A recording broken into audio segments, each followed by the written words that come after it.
I really appreciate that, because I take it personally when I hear people or read people bashing Riverhead. Recently, somebody just put a video out, some kind of, he thinks he's a comedian or something, and he totally bashed our town.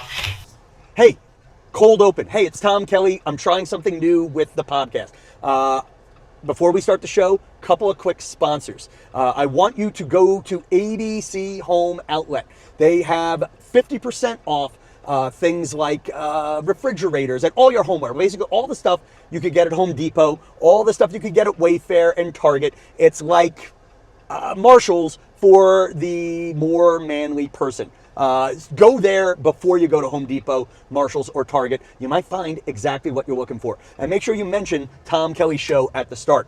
Also, AutoSpa of Williston Park. They have supported a lot of our videos. If you can, for either of these two videos, or either of these two businesses, make sure you can, if you can't do your business with them, leave them a 5-star review on Yelp or on Google Reviews. That would be awesome. And we're going to talk about this group in a minute, the Long Island Science Center in Riverhead.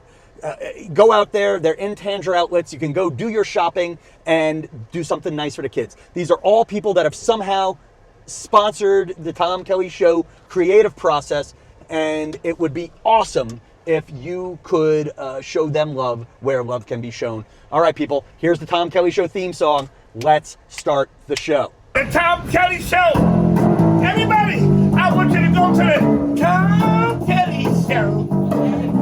I want you all to know from the Tom Kelly Show. And here we go, podcasting from, where are we, Steve? The Bay Park, East Rockaway. Long Island, New York. You are experiencing in the Jeep, trying to tape an episode of the Tom Kelly Show. I'm going to tell you why I'm not famous right now. One, Steve's not wearing his seatbelt. Two, by the way, if you don't hear the ding, ding, ding, that's a sign these microphones are better than we think they are. That's the real test. Right now, if you're watching on YouTube, comment. Do you hear the bang, bang, bang? So here's a story. I'm driving around town. Oh my God, I wish, this is where I need to get a second dash cam for this car. I love Long Island downtown. So we're just driving through a park, and there's a woman with a folding chair, two women with folding chairs with their backs to the dump, and they're getting their sun. They're getting their sun. I love that about Long Island. Or is that a water treatment plant? Water treatment plant. Okay, which I'm sure is built on a dump. We'll argue about that later. Anyway, a lot of things going on. First reason why we're not famous, the production is not streamlined. I think I just say, Steve, you want to do something? And then we kind of improvise. I should have said no to taping today and edited some of the stuff we've already shot. But I have some big things going on. I want to address the first elephant in the room. There is I did one video on Riverhead, Long Island. Steve, you saw it. What did you think of it? It was funny. It was funny. Now, when I make fun of a town, I intentionally try not to make fun of towns that aren't that rich. Fair? Right. Okay, like I make fun of like our best performing videos. We made fun of Northport. We made fun of Garden City. We made fun of, I make fun of Massapequa all the time. Rich white people abound. They love my humor. I punch up. I never punch down. I do not, I don't want to be racist white comedian. So I don't make fun of for lack of a better word, the towns that don't have, the diverse towns. And because I don't want to be racist. And you're not mean. I try not to be mean. Most of the time. Yeah, and honestly, or I try to keep it positive. And I also, very real, only make fun of towns that I like in some way, shape, or form, where I find beauty. So for Riverhead, we were out there for the People's Arc thing, where we were supporting the developmentally special needs kids of Suffolk County. And while I was out there, after I worked for free, because I'm a good human being, I went to do a video on the downtown. And to speed through the story, one of my fans, I want to say thank you to Andrew. He sends me a DM saying, hey man, there's a town councilwoman who said you were bashing Riverhead and called you a wannabe comedian. At the town meeting. At the town meeting that I think was either on the internet or cable access television. And all I know for sure is there's video of this. And the woman gave a performance. I'm going to give the full clip now with the emotion and the heart and whatnot. And I really appreciate that, because I take it personally when I hear people or read people bashing Riverhead. Recently, somebody just put a video out, some kind of, he thinks he's a comedian or something, and he totally bashed our town. And that hurt, because that is not the Riverhead that I know, and not the Riverhead that I know that is coming. And to see your vision, I love it, because this is what we need. We need positivity. We need to stop the negativity, move forward, embrace downtown. Help. I didn't give you the full clip though, did I, Steve? Yes, I saw it somewhere. Yeah, you're right. I did give you the full clip, because to be fair, I can't tell if this woman loves Riverhead and I really hurt her feelings, or if she's putting on the show of her life. She's like, it breaks my heart when I see people bashing Riverhead. Now, the place has been under construction since 2015. And Riverhead, pre-renovation, had all of the things I like in a downtown. Like, it had old brick buildings, like real 1960s department stores. And I've only been out there once or twice. Of course, it has the trendy Long Island Aquarium, which is a requirement for anybody who lives east of the Queens-Nassau border to take their child to. Like, the only real reason to go to Riverhead. Well, now you're being mean. There's also the Tanger outlets, and there's also your car broke down while you were going somewhere else. But I like Riverhead, and I think Riverhead has potential, but they're tearing down the things that I like. So I probably put that into the video, or what they'll do is they'll like take this beautiful building and build like the Social Security office right behind it. It's like, am I really going to vacation across the street from the Social Security office? Now, I love Social Security. I hope it'll still be there when I retire. So anyway, but she did this whole big thing, and I don't know who he is. He's a wannabe comedian. And that hurt, because I'm not a wannabe comedian. I'm a washed up comedian. You get paid to be a comedian. I do get paid. You're not a wannabe. You're a professional comedian. Yes, I may not be a good one. I may not be a successful one, but I am a paid working comedian. Riverhead's filling up with these like beautiful new condos, which I may end up living in, or an apartment building that I may end up living in. And I don't know, it hurt my feelings. So this is what happened. I did the video about Riverhead that was not bashing Riverhead. And actually, I put in stuff that was not bashing Riverhead that Steve told me to take out. I put in stuff like it had canoeing, it had kayaking, it had athletic old guys. It had people bicycling. Yeah, and Steve sends me a note, Tom, if you really want to be funny, you should take all those things out. And I'm like, well, I want to be honest, because I love Riverhead, Steve. That's what I told him. I actually didn't say that, but I'm saying it now. Yeah, and how many views did you get on that video? Okay, that video is a slow burn. Oh, I'm going to stop. Is this wrong that I'm stopping before the train comes? Yeah. This guy's going to hate me. I would hope so. I don't know. Or should I have gunned it? No, the lights are blinking. Like, I'm going to flip it. I'm just going to flip it for a second so you see what we're going through. Yeah, the lights are blinking. There you go. Railroad crossing. That's what happens when you live in the oceanfront towns. All right. So back to me. All right. This lady made the clip, and then, so this is what happens. This is why you don't poke the bear. And I'm not saying this in a tough way. So then I did a video about how I was offended that she was offended. And that's doing better than the original video.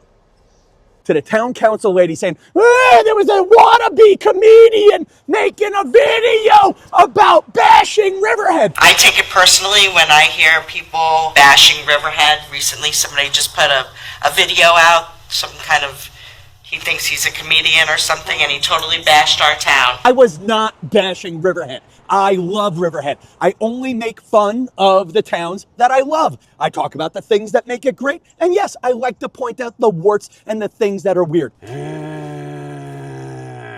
If I was bashing Riverhead, I would have put in this clip with your 7-Eleven guy talking about the prostitutes. What do you love about Riverhead, though? Prostitution's cheap here. If I were bashing Riverhead, I would have put in this clip with the guy from 7-Eleven talking about the panhandlers. What do I hate about Riverhead? Everybody who begs for money. I'm serious. If I were bashing Riverhead, I would have talked about the jail. If I were bashing Riverhead, I would have talked about the guy who was pushing a baby carriage with a really big Bose speaker. Gotcha. God, I am amazing. Oh, look, there's the choo-choo. There's the choo-choo. There's the train. There you go. There you go. Guy behind me probably mad I'm enjoying this podcast more than anything. And you're trying to make choo-choo happen, aren't you? I am trying to make... I would love to get people to call the Long Island Railroad the Long Island Choo-Choo. Who do I have to call to make this happen? I'm ready. So anyway, so then what happened was the Long Island Science Center, somebody who is an advocate for them, not anybody employed by them, gave me an exhausting phone call last night.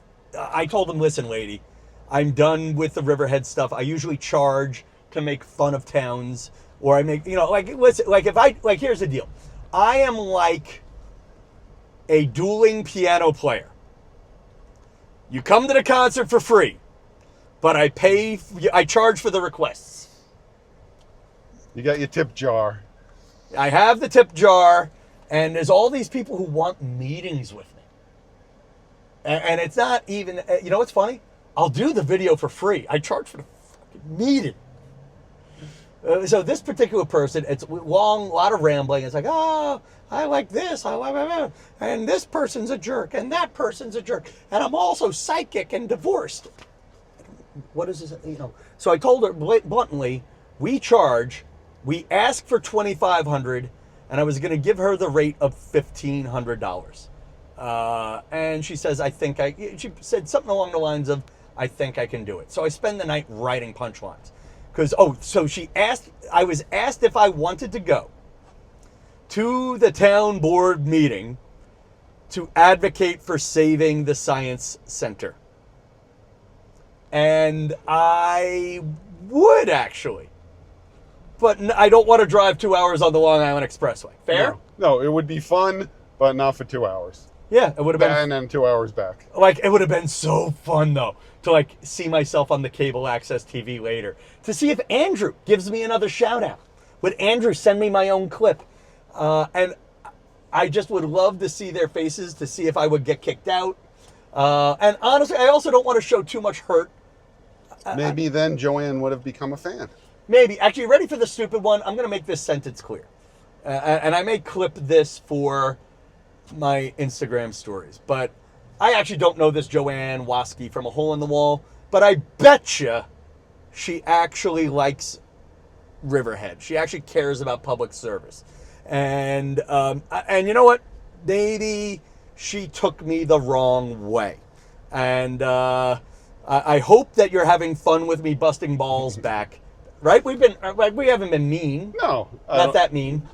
But then again, she didn't like the one where I thought I was being nice. You didn't call her a wannabe town supervisor. Oh my God. Town councilor. Oh my God. You're a wannabe politician. You know why you're not a wannabe politician?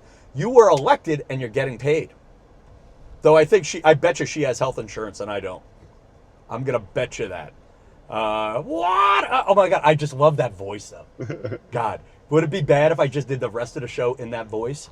So if you get a chance, I'm going to do a call to action with the Tom Kelly Show podcast listeners. All 5 of them? The numbers go up and down, Steven. The numbers go up and down. Are you a Steven, by the way? Or are No, you just a Steve? just Steve. You were born Steve? No, I'm Steven, but only people call me that in my family. Well, and what about, I feel like we've done enough that I feel like family, no? Sure. Okay, well, anyway, totally derailed. Back to me. So here's the funny thing about the Long Island Science Center. The whole story's confusing, and I actually don't want to take too much of a side, except that it looks like this Science Center bought a chunk of land. They were ready to build. The town didn't have the permits ready. Now the town's ready for them. They don't have the money anymore, and it's pandemonium, is my understanding of it. Councilwoman Joanne doesn't like kids and smart kids and STEM. Joanne. She wants to keep everyone dumb. Okay, now you're doing all the mean things that I didn't want to say. Steve stopped me from saying some mean things, too. Look, Joanne doesn't like nerds, but the good news is, Joanne, neither do I. Joanne doesn't like children. I don't want to make fun of Joanne. It's more fun to keep it broad, because I don't want to bully her. Go left. I'll go left here. So anyway, I want to say this. To the friends at the Long Island the Long Island Science Center. By the way, it's a museum that was in one place. They sold the land, bought the new land.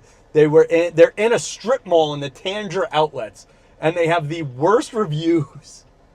Not the best, actually the most mediocre reviews. Though there's one mean review. So you could get your discount Columbia soft streetwear and go to the Science Museum. Well, you make jokes, though. I think that's such a great way. You dump one parent at the museum and you do your shopping. Keep the kids busy while you go in the Coach outlet. Long Island Science Center. Yeah, while you're at the Coach outlet, your kids are learning. So, but if you get a chance, Tom Kelly Show listeners, I'm going to challenge you. We can actually pull up their Yelp rating. They only have like 5 reviews.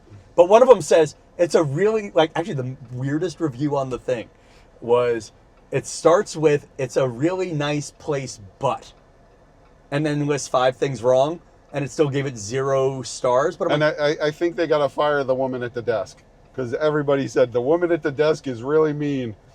So I'm going to ask you to do me a favor. So, friends. woman at the desk, be nicer. Okay, yeah, you got to help out a little bit, woman at the desk. Look up the Long Island Science Center, Tanger Outlets, Riverhead, New York, and give them a 5-star review. Say something nice about them. Tell them the Tom Kelly Show sent you. And that's the end of that. By the way, I feel like half of my listeners now are coming for more school board news. Did you listen to any of all conservative Massapequa residents? And curious ones. I'd like to think... So it's funny. For those of you who have been following the podcast, I'm recording this on Wednesday, May 20th. This is the day after the controversial Massapequa School Board elections. And to which I say, thank God it's over. I need to spend less time on Facebook. So did they save the chief? So the 2 you met in person when we did the studio interviews. They won? They won. So they're saving the chief. They're fighting to save the chief. And I think the other 2 brought up incredible issues that are worth talking about. Though, I intentionally withheld my opinion on who I would have voted for if I were voting. And I would have done one of each. I would have done one liberal, one conservative. And I'll tell you why. Though I'm very passionate about saving the chief, this, that, or the other thing. But the other 2 asked a great question. How much do I want to spend to save the town logo? Not that much. Exactly. I'll put it 100. I mean, don't get me wrong. I think we're getting screwed. But I get screwed quite a bit. I'm a working man. I lost $200 in gigs because the Long Island Railroad went on strike. And nothing like losing out on your easy, low-paying work because someone else is fighting over whether or not he's going to make $200,000 a year. Now, I would never say that during the strike because I'm a union guy. I believe in the strength of the working man, blah, blah, blah. But, man, my compassion drops once you hit 6 figures. And Newsday just posted an article of certain people's salaries, and their base salary was $100,000, and they had over $200,000 in overtime, and another $50,000 in other. It said so they're making 2.5 times their salary in overtime, which means either they're taking advantage of the system or the management at the railroad is just that bad. And I'm going to argue yes to both. Or a combination of the 2. It's a combination of the 2 at times. I mean, listen, so I was going to do a video, but I decided I wanted to stay out of it. I wanted to do a video quickly saying that I wanted to be the one to mediate the Long Island Railroad strike because I could come up with a deal that pisses everybody off. Like, I wanted to freeze salaries for current working people and cut salaries for management. Nobody makes more than $200,000 a year. That's enough. And they're making $200,000 a year just in overtime. But now the counter argument is, well, why don't you hire more people? That's exactly it. That's what I'm saying. If you need 2 times your salary in overtime, that means it's mismanaged. Well, there was a couple of work rules that I found were not fair to the writer, to the taxpayer. One rule was, if you're an engineer who works on an electric train and a diesel train in the same day, you get 2 days pay. That seems logical. Was that worth me giving up a show at Sheba Mason's Chuckle Hut? Or, I'm sorry, Sheba Mason's Three Monkeys Bar and Grill? I don't know. I think I've covered a lot. But on the school board election thing, 3 times the amount of people voted this time than voted in the last election. So all because of a chief and transgender bathrooms. I think, say what you want about this guy, Bobby Bonet. He got people talking. Was he on the Mets? Was there? No, there was a Bobby Bonilla. Yes. I get that joke. Nice. I don't think it's funny, but I get that joke. I get that sports reference. That's for my friend Kara, who I don't think listens to the show anymore. But I get that sports reference. Yeah, so that's the intelligence stuff I have to say about that. We could go to Ground Central. Well, Ground Central doesn't have a drive-thru though. All right, that's all I have to say. Anything I'm missing, Steve? I think you covered it all. All right, that's an episode in the bag. New episodes of this podcast. If you happen to come in for the school board election, stay for the funny. Stay for me ranting. Stay for me rambling. And if you want, why am I doing I need to start doing the plugs at the beginning of the show, by the way. Tom Kelly Show across the board on social media. Hit subscribe there. Leave comments where you can leave comments. Show love where love can be shown. And until next time, good night, Valley Stream. See, we drove that far.